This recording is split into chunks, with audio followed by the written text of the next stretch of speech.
ابروهاتون رو بهش توجه کنید، خوب بشورید. پوست زیر ابروی ما مثل سر که میریم تو حمام ماساژ میدیم میشوریم، پوست زیر ابرو رو هم قشنگ شستشو بدید. در مورد لایه برداری هم صادقه.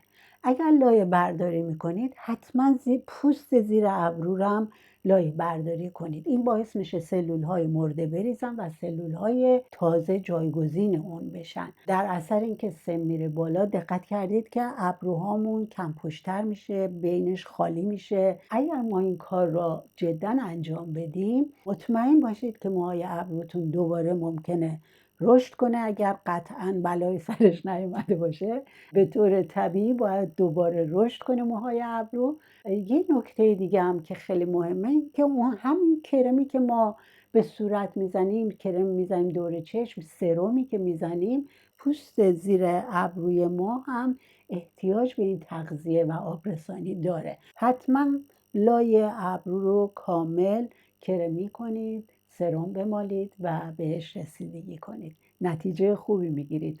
من این کار رو کردم و خیلی جالبه که متوجه شدم که ابروی من رشدش و کیفیتش تغییر کرده. چقدر لوجه نبردی